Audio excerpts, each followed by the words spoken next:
یہ مولائے کائنات اور رسول اسلام کے ساتھ ایک باغیچے سے سفر کر رہے تھے.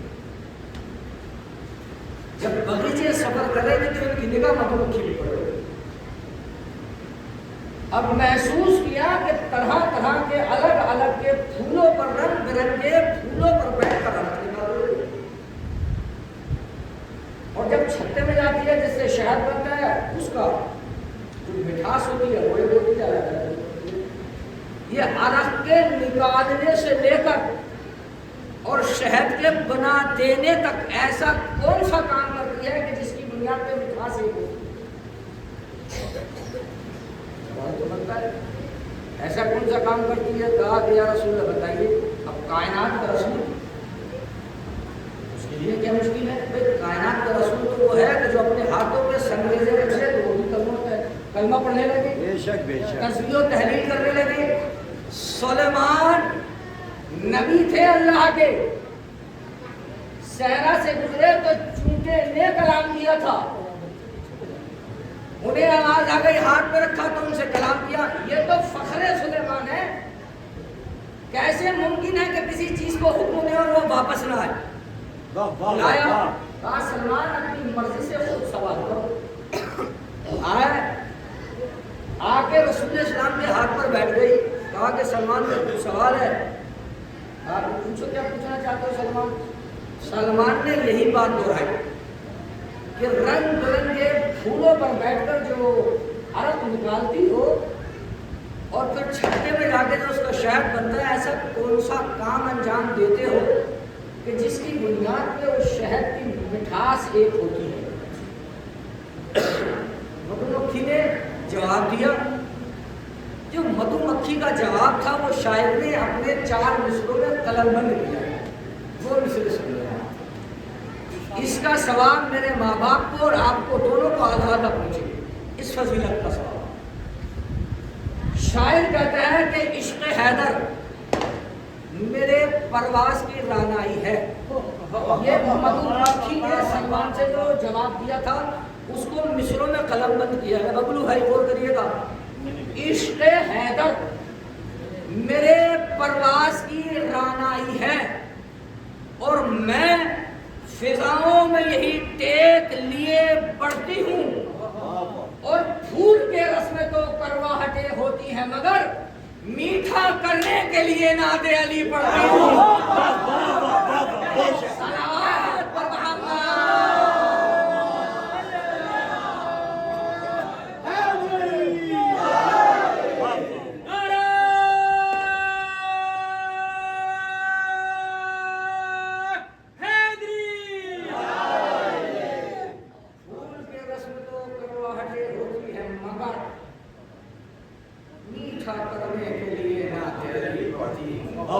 حقیقت ہے علی کا نام مٹھاس ہے.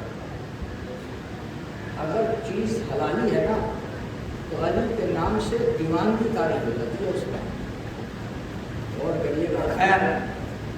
تو پروردگار عالم نے ارشاد فرمایا تھا کہ کائنات کا ذرہ ذرہ اس کی تسبیح و تحلیل کرتا ہے. وہ اللہ جو بادشاہ ہے، ملک یعنی بادشاہ، بے نیاز ہے، مالک ہے، عزیز ہے. پھر فرمایا کہ اس کے رسول کے 4 کام ہیں. وَيُعَلِّمُهُ الْكِتَابَ وَالْحِکْمَةَ. اس کا کام یہ ہے کہ وہ نفسوں کو پاکیزہ کرے اور کتاب کی تعلیم دے، حکمت کی تعلیم دے. 4 صفات اللہ کی پہلے ہے اور 4 اوصاف رسول اسلام. ہمارا تذکرہ یہاں پر چل رہا تھا اور موضوع یہ چل رہا تھا کہ کوئی بھی کائنات میں میرے رسول کا مقابلہ نہیں کر سکتا. اور یہ تو بہت بڑی بات ہے. بڑے بڑے انبیاء میرے رسول کا مقابلہ نہیں کر سکتے کہ فخر انبیاء ابو طالب کا بھتیجا ہے. فخر انبیاء ابو طالب کا بھتیجا ہے میرے رسول اسلام. خیر موضوع یہاں سے نکل کر اس بات پر پہنچا تھا کہ اللہ نے آدم کو زمین کا خلیفہ بنایا.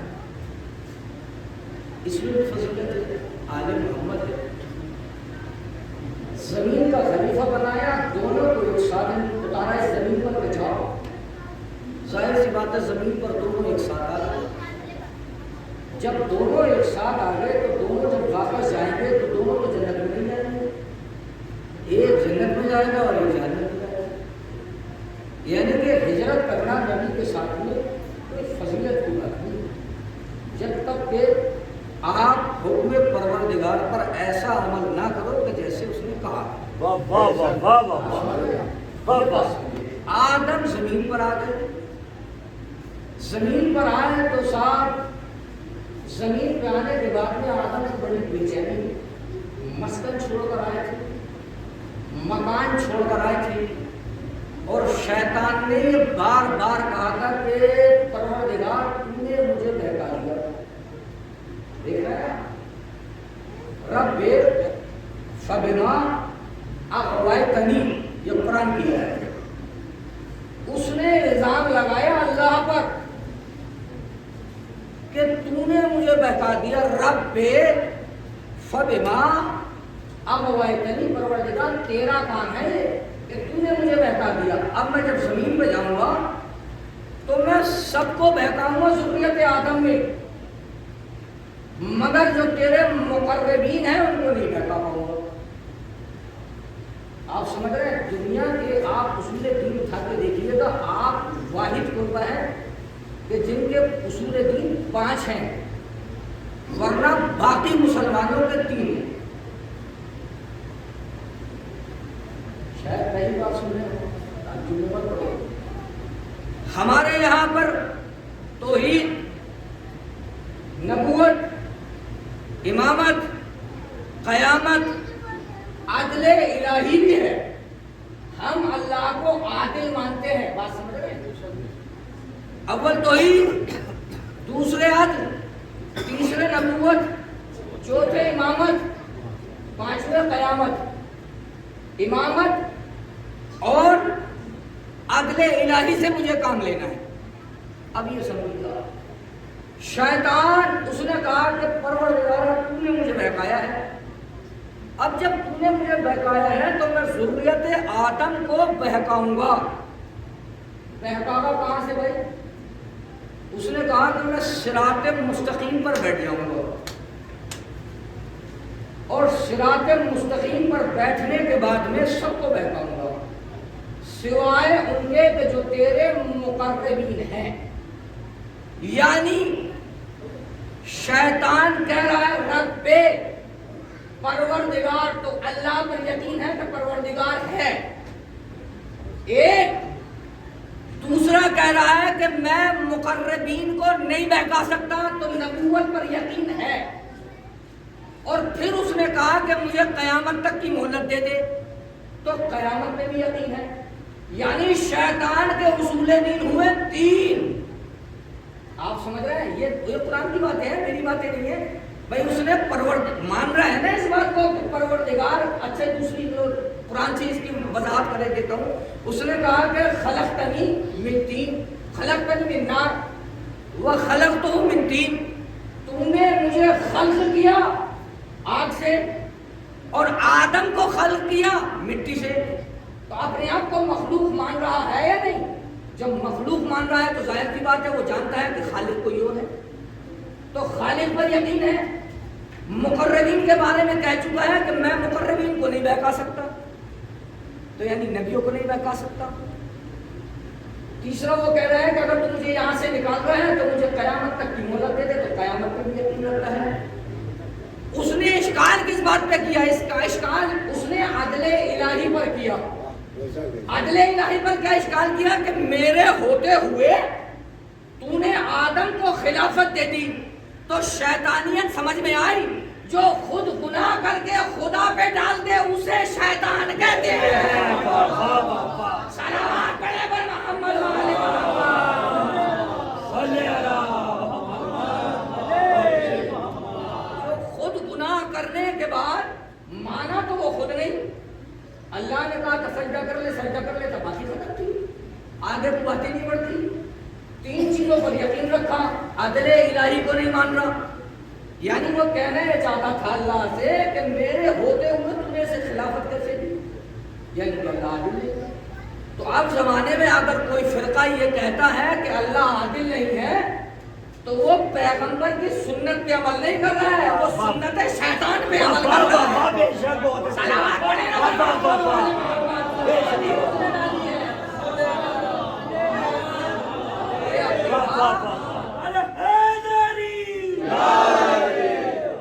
یہ عقیدہ اب نہیں بنا ہے، جب آدم خلق ہوئے تب یہ بنا کہ تو عادل نہیں ہے۔ یعنی کہ لوگ اگر یہ کہتے ہیں کہ پروردگار بھی غلطی کر سکتا ہے تو وہ شیطان کے عقیدے پر ہیں، مصطفیٰ کے عقیدے پر نہیں ہے۔ آپ سمجھ رہے ہیں؟ اب آدم زمین پہ آ گئے، جب زمین پہ آدم آتا اس نے شرط رکھی تھی کہ میں صراط مستقیم پر بیٹھ جاؤں گا اور بہکاؤں گا۔ اب یہ سمجھاؤں گا کہ صراط مستقیم ہے کیا، کہ صراط مستقیم پر کون ہے۔ اس سے پہلے ایک دعا اور سن لیجیے۔ آدم زمین پر آ کر رنج میں ہیں، غم میں ہیں، جنت سے نکال دیے گئے ہیں، بنائے تو اس کے لیے گئے تھے زمین کے لیے، مگر رہ رہے تھے وہاں پر۔ جب وہاں سے نکال دیے گئے پریشانی کے عالم میں، پھر مستقل پریشان ہے۔ ایک دن ایسا ہوا کہ جبرائیل آدم کے پاس آیا، غور کریے گا اس بات کو، کسی طرف لے کے جا رہے ہیں آپ کو۔ آگے تو کہا کہ آدم اللہ نے تمہیں سلام کہا ہے،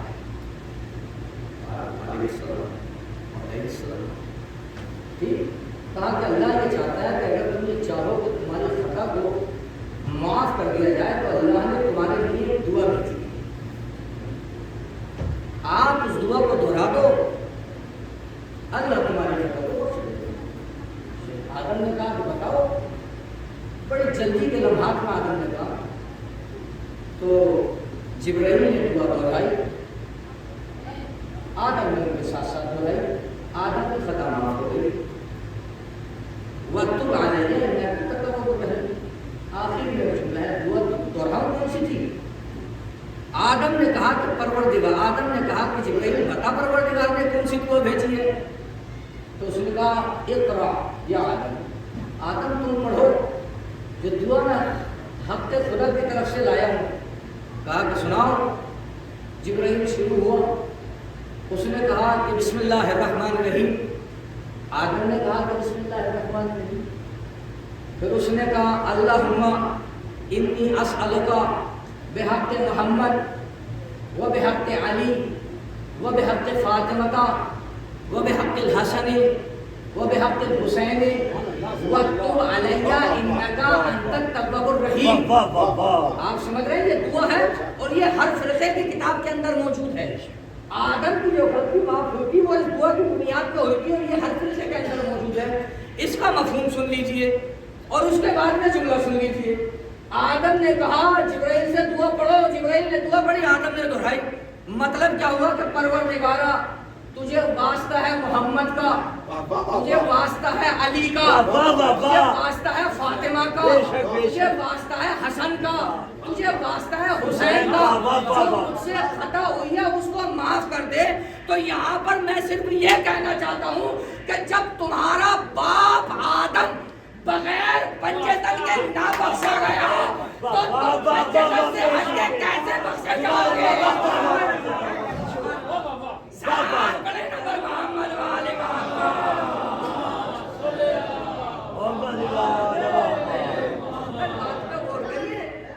ایسا نہیں ہے۔ اب اس کا صاف صاف مفہوم ہے کہ پروردگار تجھے واسطہ ہے محمد کا، یہ وہی اسم ہے جو آدم کو سکھائے گئے تھے۔ پروردگار کو صلوات کا سہارا دے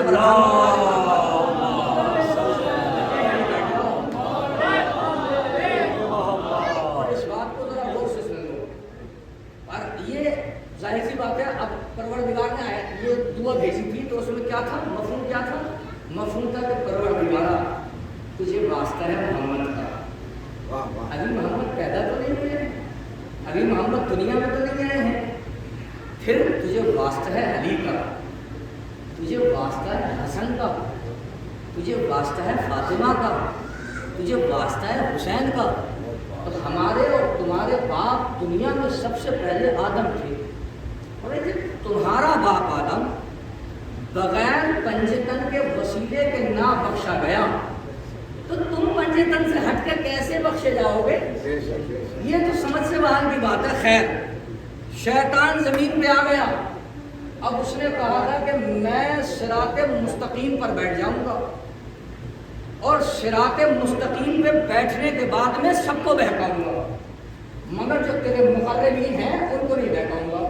سورہ انعام 16 اس کی آیت 84، 85، 86 اور 87 آیت لمبی ہے، لہٰذا مفہوم سن لیجیے۔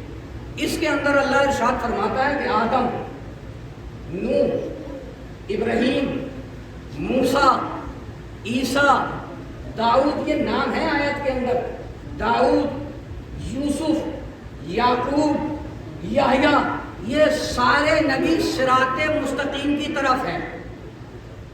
اِلیٰ صراط مستقیم وَنَجَّيْنَاهُمْ وَهَدَيْنَاهُمْ اِلیٰ صراط مستقیم۔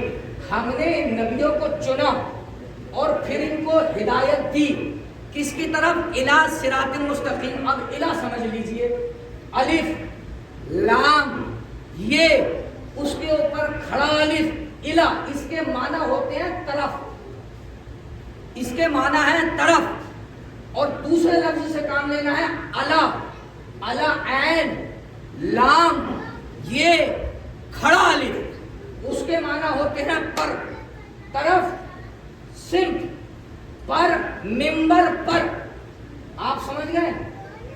تمام نبی اس کی طرف ہے، صراط مستقیم کی طرف، سارے نبیوں کو وَنَجَّيْنَاهُمْ وَهَدَيْنَاهُمْ إِلَىٰ صِرَاطٍ مُسْتَقِيمٍ۔ ہم نے نبیوں کو پیدا کیا، پھر ان کو چن لیا، اور چننے کے بعد میں ہم نے ان کی ہدایت کری صراط مستقیم کی طرف۔ نبیوں میں اور میرے نبی میں فرق دیکھو آپ، سارے نبیوں کے ہدایت کری گئی صراط مستقیم کی طرف۔ غور کر لیں گے، اس سے کچھ کام ہے۔ اور اب میرے رسول کے لیے اللہ نے کیا ارشاد فرمایا؟ اللہ ارشاد فرماتا ہے، بسم اللہ الرحمن الرحیم، یاسین والقرآن الحکیم انک لمن المرسلین علی صراط مستقیم، علی صراط مستقیم۔ سارے نبیوں کے لیے کہا کہ یہ صراط مستقیم کی طرف ہے، اور میرے نبی کے لیے کہا کہ یہ صراط مستقیم پر ہے۔ صراط مستقیم کی طرف ہونا الگ بات ہے اور صراط مستقیم پر ہونا الگ بات ہے۔ آپ سمجھ رہے ہیں؟ سارے نبیوں کو چنا، چننے کے بعد میں ہدایت کری، کس کی طرف؟ صراط مستقیم کی طرف۔ اور میرے نبی کے لیے کہا یاسین، اے میرے سید و سردار، والقرآن الحکیم، اور مجھے قسم ہے قرآن حکیم کی، انک لمن المرسلین، تمام رسولوں میں سے، علی صراط مستقیم، میرے رسول تو واحد رسول ہے، اکیلا رسول ہے کہ جو صراط مستقیم پر ہے۔ بات سمجھ گئے آپ؟ ایک رسول صراط مستقیم پر ہے۔ آپ قرآن کی طرف چلتے ہیں، پروردگارا کیا صراط مستقیم پر تیرے رسول کے علاوہ اور کوئی بھی ہے؟ پھر قرآن اٹھاتے ہیں تو قرآن کے اندر آیا، ہاں ایک اور شخص ہے کہ جو صراط مستقیم پر ہے، عبداللہ ابن مسعود، یہ صحابی رسول ہے، یہ اپنے گھر کے دروازے پر کھڑے تھے، رسول اسلام کے برابر میں تھا گھر۔ جب رسول اسلام اپنے گھر سے نکلے تو انہوں نے روک لیا، سمجھ جائیں گے آپ کون صراط مستقیم پر ہے؟ میرا نبی صراط مستقیم پر ہے، اور شیطان نے کیا کہا تھا؟ میں صراط مستقیم پر بیٹھ جاؤں گا اور صراط مستقیم پر بیٹھ کر بہکاؤں گا۔ یہ یاد رکھنا، صراط مستقیم سے بہکائے گا شیطان۔ اب صراط مستقیم دیکھتے ہیں کہ صراط مستقیم کون کون ہے۔ ایک بات ثابت کر دی کہ صراط مستقیم پر نبی ہیں، یعنی ہمارے رسول ہیں، رسول ہیں صراط مستقیم پر، طرف نہیں پر ہیں۔ دوسرا، عبداللہ ابن مسعود، یہ اصحاب رسول میں سے، انہوں نے پوچھا یا رسول اللہ، قرآن کے اندر اعلان ہے اور دوسرا انسان بھی صراط مستقیم کی صراط مستقیم پر ہے، لیکن اس میں واضح نہیں ہے کہ کون صراط مستقیم پر ہے۔